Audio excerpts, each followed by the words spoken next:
अस्सलाम वालेकुम। इस वीडियो में हम जो लास्ट वेरिएंट है मेडुलरी कार्सिनोमा उसकी बात करेंगे। They account for all about 5% of the all thyroid carcinomas and they usually arise from the parafollicular cells which are also known as C cells. These are neuroendocrine tumours.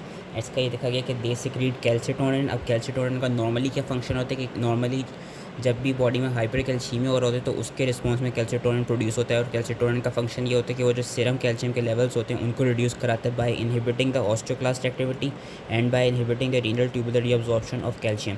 तो जो ये वाले tumours होते हैं ज़्यादातर कैल्सिटोनिन प्रोड्यूस करते हैं, लेकिन ये देखा गया कि sometimes these tumour cells they also elaborate different polypeptide hormones कि सिर्फ कैल्सिटोनिन नहीं, कभी कभी ये लोग सेरोटोनिन भी प्रोड्यूस कराते हैं, ACTH भी प्रोड्यूस कराते हैं और वेजोएक्टिव इंटेस्टिनल पेप्टाइड भी प्रोड्यूस कराते हैं, जिसकी वजह से हमको फिर पैरानियोप्लास्टिक सिंड्रोम लाइक फीचर्स मिलते हैं।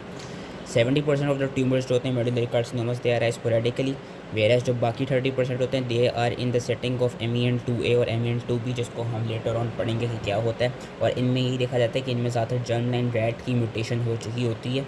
जर्म लाइन नहीं भी हो तो कभी कभी इनमें वही पॉइंट म्यूटेशन RET जीन की हो चुकी होती है। फेमिलियल और स्पोरेडिक केसेस इनमें दोनों होते हैं। जो MEN2A होता है, ये जो MENs होते हैं they usually occur in the younger patients, whereas जो वैसे familial या sporadic cases होते हैं they occur in the क्या कहते हैं between 40s and 50s age of adult. तो इसको जहाँ MEN अलग से पढ़ेंगे तो उसको और इन डिटेल समझा दूंगा। मेडुलरी कार्सिनोमास को मेन चीज़ ये पता होनी चाहिए कि कैल्सिटोनिन ज़्यादा को प्रोड्यूस करते हैं, कैल्सिटोनिन के अलावा इन 3 हार्मोन्स को प्रोड्यूस कराते हैं। अब अगर उनकी मॉर्फोलॉजी की बात करें तो जो स्पोरेडिक होते हैं they have solitary nodule, versus जो फेमिलियल होते हैं उनमें बायलेटरलिटी और मल्टी सेंट्रिसिटी देखी जाती है। लार्जर लीजन्स होते हैं they contain areas of necrosis and haemorrhage which may extend through the capsule of the thyroid. Firm pale grey to tan होते हैं और इन्फिल्ट्रेटिव होते हैं कट सेक्शन में। माइक्रोस्कोपिकली हमको पॉलीगोनल और स्पिंडल शेप्ड सेल्स नज़र आते हैं forming nests, trabeculae and even follicles. कभी कभी हमको एनाप्लास्टिक सेल्स भी नज़र आ रहे होते हैं। ये देखा गया कि जो इनका स्ट्रोमा होता है उनके स्ट्रोमा में हमको अमोइलॉइड डिपॉजिट्स मिलते हैं और वो इसलिए मिलते हैं क्योंकि amyloid deposits these are basically derive from calcitonin.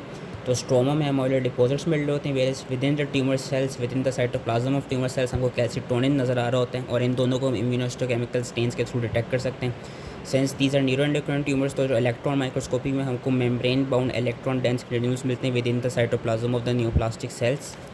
जो फेमिलियल मेडुलरी कैंसर्स होते हैं इनमें एक चीज़ लीजन जाती है, एक प्रिकर्सर लीजन एक ये देखा जाता है कि जो फेमिलियल लीजन्स होते हैं उनमें हमको multicentric C cell hyperplasia मिलता है in the surrounding thyroid parenchyma which acts as a precursor in familial cases. Sporadic के केसेस में ये नहीं मिलता।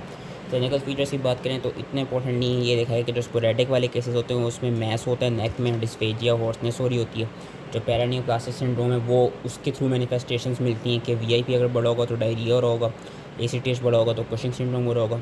हाइपोकैल्सीमिया, इवन दो कैल्सिटोनिन बहुत बड़ा होता है लेकिन hypocalcaemia is not the main prominent feature and in those tumours which are calcitonin negative tumours उस पर हम CEA which is carcinoembryonic antigen उसको एज अ मार्कर यूज़ करते हैं टू डिटेक्ट द ट्यूमर। बाकी जो मल्टीपल एंडोक्राइन न्यूक्लियस होते हैं जो कि ज़्यादा फेमिलियल सेटिंग्स में राइज करते हैं उनमें देखा गया कि जो उनमें 2B वाला ट्यूमर है compare to 2A that is more aggressive and it has chance of metastasis क्योंकि उसमें जर्मलाइन RET की म्यूटेशन हुई भी होती है। एंड इन केसेस को अर्ली से अर्ली डिटेक्ट करने के लिए इट इज़ बेटर कि हम इनमें प्रोफाइलैक्टिक थायरॉइडेक्टमी करा दें। So that was all related to the medullary carcinomas. I hope easily समझ में आ गया हो and with that the thyroid chapter is complete.